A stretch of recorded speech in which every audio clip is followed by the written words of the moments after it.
Okay, this video is How to Write Better, Part 1. And I'll just start with a couple pictures to give the background and it'll make sense. This right here is Plato. And Plato was kind of pompous. Yes, he was a great genius, but he was also kind of pompous. Someone asked him to define what is a man, and he said a featherless biped. So Diogenes, who was sort of the funny philosopher of those days in Athens, plucked a chicken and said, "Behold, Plato's idea of a man." And I'm going to get into why do I talk about the Greeks? Briefly, I'll talk about the Greeks because the Greeks were brilliant and we'll learn some valuable things from them. But this was just to get things started.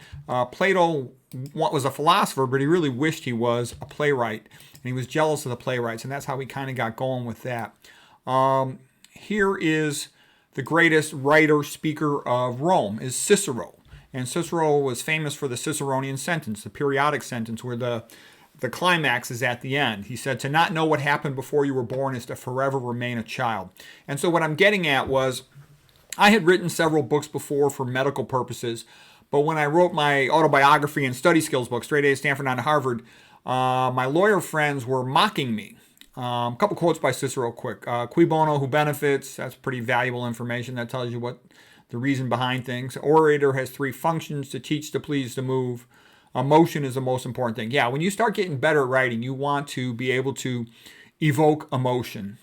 Rhyme is a magnet for the ear. Yeah, look at Eminem. He's an idiot savant, but man, he's entertaining because of the rhyme in his lyrics.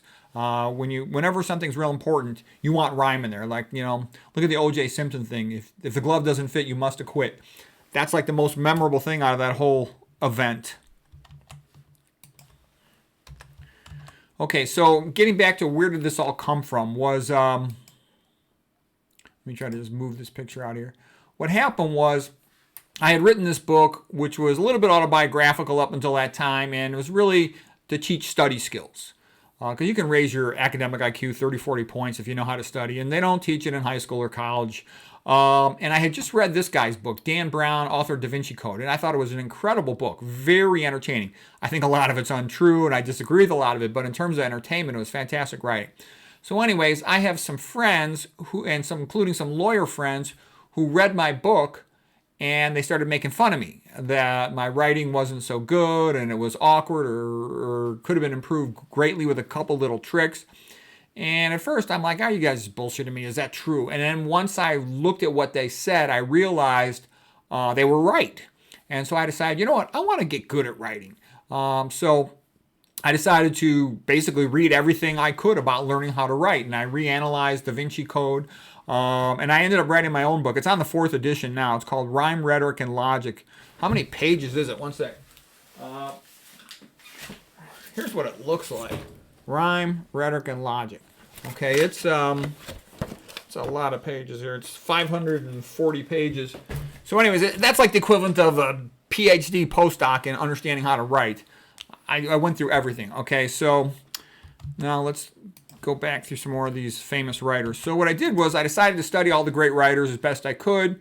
Here is Socrates, the sort of the star character of Plato's writing. There's Plato. They're very sad because Socrates is going to die at 399 BC in Athens. This is a great painting of Jacques-Louis David, the great French artist. Okay, so a lot can be learned from them. Plato's style was very entertaining, and it was like a play. It was a dialogue.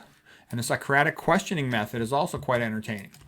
I also went back, reviewed the Bible. A lot of great writing in the Bible. The reason the Bible's so great is, first of all, you have to know something about the Bible if you're going to understand English literature, because it's based on the Bible. The stories of the Bible, they come up all the time. And if you haven't read the Bible, you don't have to read the whole Bible cover to cover, drive yourself crazy, but you have to at least know some of the common stories. And an easy way to kind of get familiar with the Bible is watch the movie. Watch a movie of different episodes from the Bible, and then read, the key parts. And you'll find that works pretty well. Or hear a lecture on it, and then read the section. Put it in your bathroom in front of the toilet where you have a table, and you'll be able to get through parts of it pretty well. So anyways, when a piece of prose comes in confident and strong, it's more entertaining. And a lot of the great writers and great speakers I've seen were people who studied the Bible a lot in their younger years, and it just made them much better speakers. The way the 10 Commandments are so definitive, that makes them, resonate in our mind. People like something confident and certain. Thou shalt not do this. Thou shalt not eat meat. Thou shalt not eat oil. Okay, thou shalt not have caffeine. Okay, that resonates. That sticks. Wimpy, modern, everything in moderation stuff, it stinks. Okay, it doesn't resonate with the human heart, the human soul. Okay, here's John Ruskin, and he's another one of these guys. By the way, most of these geniuses had some crazy thing about them. John Ruskin, he was from the mid-1800s, part of the Victorian Renaissance movement, the Tractarian movement. He rebelled against the Tractarian movement, but he was part of that Victorian Renaissance. Okay, and what was unique about him, he's sort of Scots Presbyterian Calvinist, if you will. His mother had him read the Bible every day when he was young, and he wrote in a really strong way. And his 1853 speech in defense of the Pre-Raphaelite Brotherhood, it's extraordinary. It's the best art critic speech ever in the history of all time. And so he would say really strong comments. Art is either instruction or infection. Okay, the greatest book ever written, I think, the greatest novel was by Charles Dickens. Here's Charles Dickens as a young man. Here he is, in middle age. And he had a tough childhood. His father was in debtor's prison, and he'd seen a lot. He had to go work, like in a shoe ink factory when he was young. So he had suffered a lot, and he understood what it's like to be poor and to have a rough life. And then he also worked with a legal firm, and it was like so he had a lot of experience for a young guy, and he was a genius. So anyways, Christmas Carol, I think, is the best novel ever written. The idea of redemption, and it's so concise, it's just sort of a perfect book. I think it's the best novel ever written. But anyways, that's Charles Dickens. So I'm showing you all these guys so you get a sense of the great writers, because if you want to get good at writing, you have to read a lot, because you just get used to swimming in words and being familiar with them. As Mozart said when he cranked out a whole bunch of concertos in a row, he said, I am immersed in music all day. I swim in music all day. Okay, so here's Victor Hugo. Les Mis is probably the second best book of all time. That, and then maybe Brothers Karamazov, the third greatest novel of all time. And his other book, The Hunchback of Notre Dame, it's an incredible book. It's absolutely incredible book. This is, Victor Hugo's quite old in this picture, but he was another literary genius. And Ayn Rand said he's the greatest writer who ever lived. To read one of his books is like you're walking into a cathedral. And he does create this incredible story, and he shows the greatness of mankind. It's wonderful. Here's Charles Dickens' Dream with a lot of characters from his book. It's a very nice painting there by William Buss. Okay, so I go through all this to give you an idea of what's been done before. If you want to get good at something, I'm talking about trying to really get good, you have to study the people who've gone before you, because you get an idea of what's possible, and then, you ask yourself, can you improve on it, or what can you do different that would be nice, or, just do the best you can with whatever you got to do. But anyways, are people getting dumber? I think they are. Back in the 1800s, people routinely read these 500 to 1,200 page novels. Here's Les Mis, incredibly long book, about 1,200 pages. Brothers Karamazov, it's about 800 pages by Dostoevsky, the Russian writer. Anna Karenina was beautifully described. And I like Tolstoy because he had accuracy of perception, it's been described. And you read Tolstoy and you're like, yeah, I could see that really happening. But Tolstoy is a little bit bankrupt once you start going deeper into his philosophy. Okay, so anyways, they would break these novels into 3 parts and call them triple-decker novels. That way the library could rent out the beginning, the middle part, and the end part, and get more rentals out of it, and more people could be enjoying it simultaneously. So anyways, I think that, by being healthy, a person increases their attention span, and there's too much quick gratification nowadays with, social media and all that stuff and Twitter and whatnot. But I'm giving you a sense of these great big books and what it was like. My attitude about these big books is, yeah, we're all busy nowadays, but the way to go through these books is to listen to the audio CD if you have to commute, and then you can just read the good parts on your own time. If you don't have time to read the whole book and you want to actually expose yourself to it. And read the author's quotes. That's a real good way to get a sense of an author. Here's a classic comic. Sometimes you just read the classic comics version first, then you listen to the big book, and you kind of get all these things exposure to it, so you get a sense of it. There's Lady Liberty leading the people. Okay, here's another great writer. There's Oscar Wilde. So I love Oscar Wilde because he's an Irishman who went to England, and everybody hated him for being Irish. But despite the fact that they hated him, he was able to become the most popular writer in all of England as a playwright. And so here he is. He put on a big show. He was great with chiasmus as a literary technique. And so he was part of the so-called aesthetic movement, or art for art's sake. And then he's sort of quite different than Ruskin. Ruskin was actually his professor at Oxford. But again, he was sort of the later half of the Victorian Renaissance movement. Okay, here is Nietzsche and Dostoevsky, and I've done several videos about them debating, and it's a great debate. So basically, he promoted atheism, he promoted Christianity, and you'll see the arguments for both. And in the end, in my opinion, Dostoevsky won by a mile, but it's a rather interesting debate. Another thing too is I spent time studying comedians because, I love Rodney Dangerfield. He's the patron saint of married men. He looks a lot like my father. And he was an incredible writer. I mean, sure, he had other people writing for him as well, but man, does he capture the funny aspect of being a married guy. And it's just very clever. It's very erudite, Rodney Dangerfield's whole joke routine. And, I was a little socially awkward. I spent too much time studying and working when I was young, and I also, nobody wanted to talk to me about books, so I got in the habit, the same technique I used to study stuff for school, I would just memorize all these comedy routines. So I knew all of Rodney Dangerfield, Chris Rock, Sam Kinison, Eddie Murphy, and I could recite all that stuff, all the time, and my friends all loved it. Nowadays, everyone's scared to tell a joke because somebody will get them in trouble. Back then, we used to just play games all day long, rattling off jokes. Things have changed. Here's Tom Wolfe. He's a great writer, and if you really study sophisticated prose, man, is he good. He used a lot of onomatopoeia that was just incredible. And so, what would you want to read from him? A Man in Full is a decent book. Kingdom of Speech is a decent book.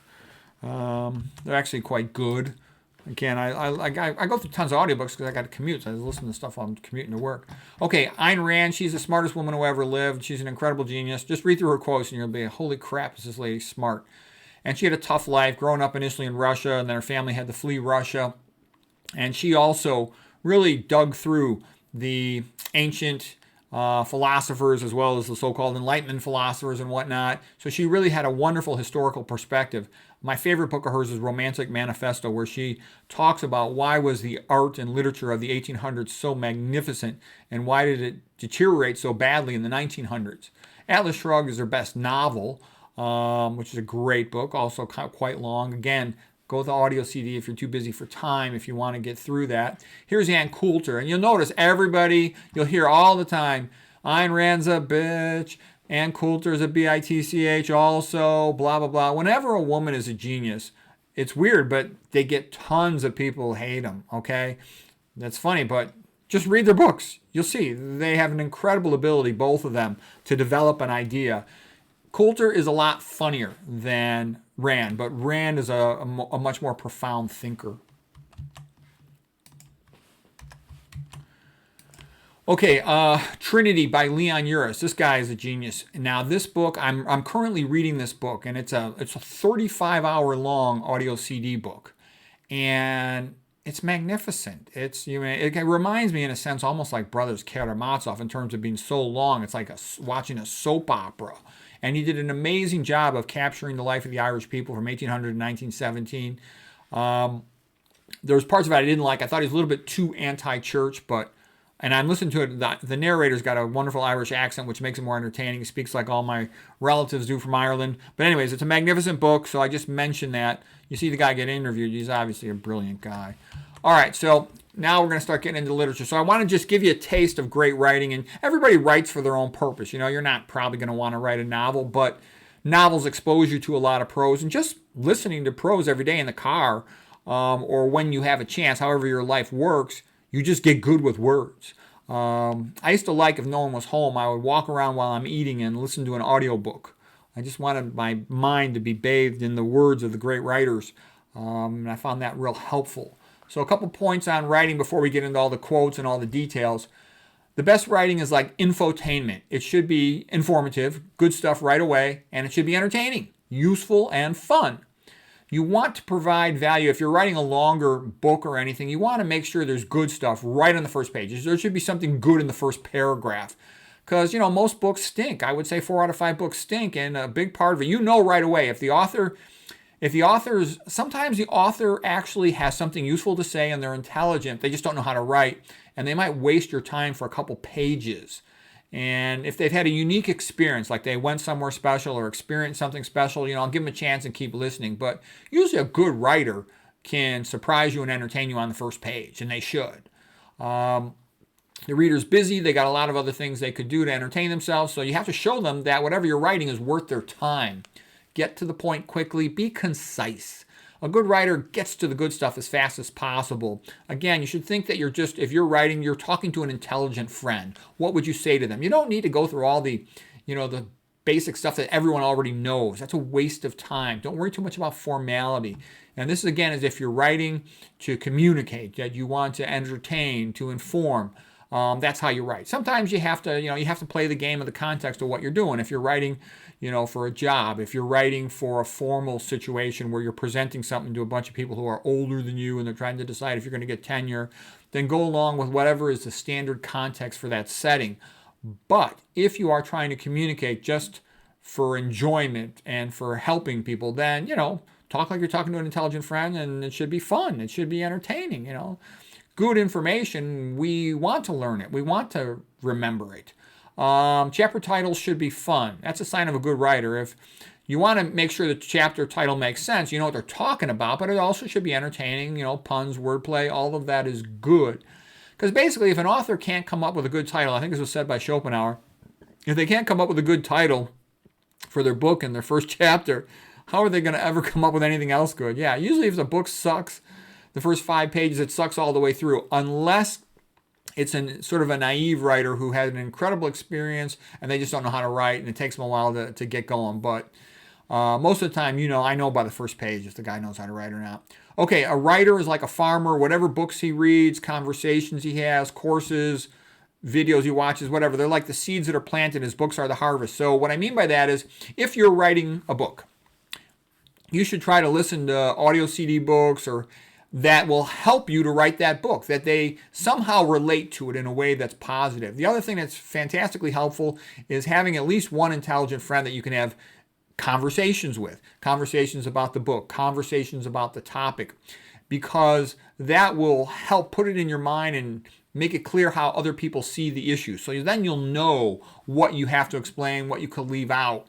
So that's a very helpful thing to do. As a matter of fact, if you have to write something, a lot of people are writing something for school or some more brief essay type of thing. One of the best things you could do is have a conversation with a friend, and as soon as you're done with the conversation with a friend, sit down and write everything out, because that's as fresh and clear as it'll ever get into your mind, and you'll have a better sense of how someone else sees the topic. Because it's easy to know how you see the topic, but you might have unique experience that your reader doesn't. So talking to someone in a conversation, it just gets the words to flow in your mind. And the best time to write is first thing in the morning when you wake up. Don't do anything else. Just sit down and write.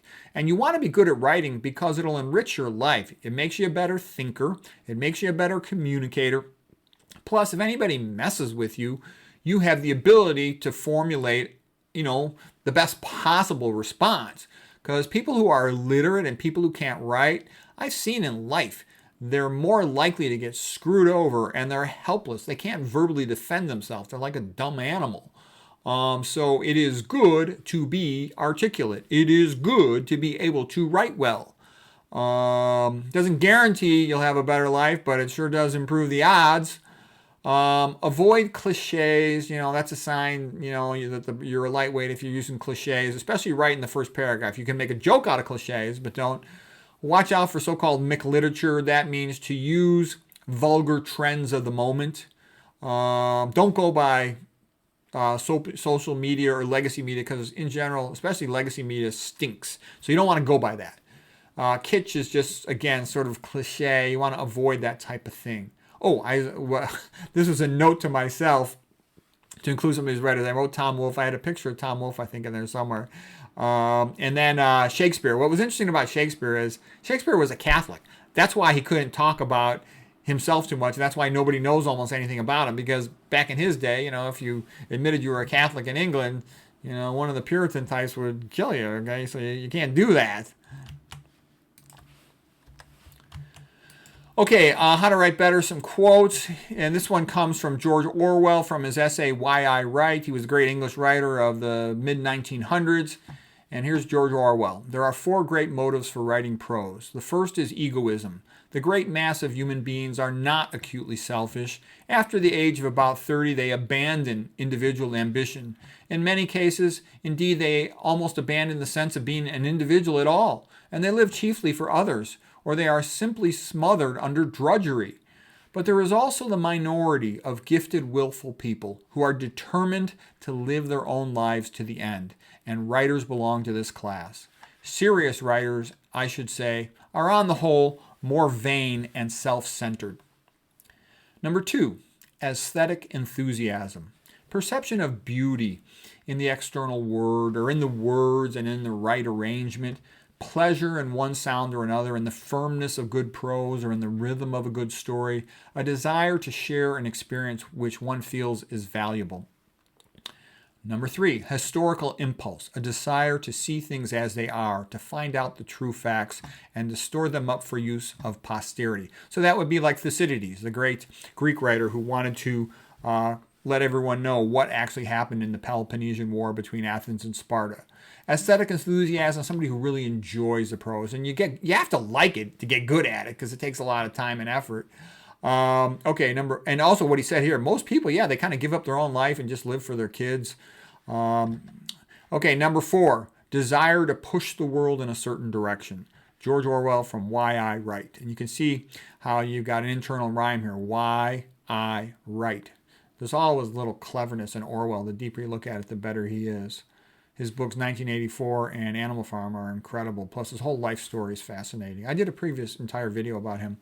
Michael Crichton. Michael Crichton, he's the guy who wrote Jurassic Park, Travels, and a bunch of other good books. Next.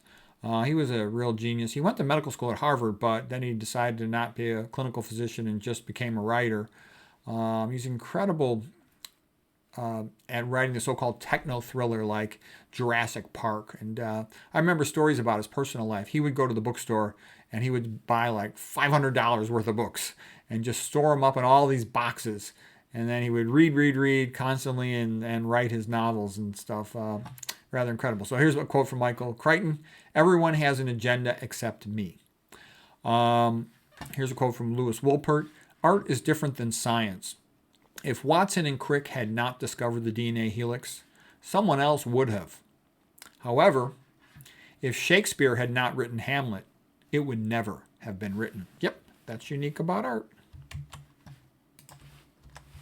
Okay, that's the end of part 1 of writing, and I got a whole bunch of other parts for future reference, but just to kind of get a sense of it.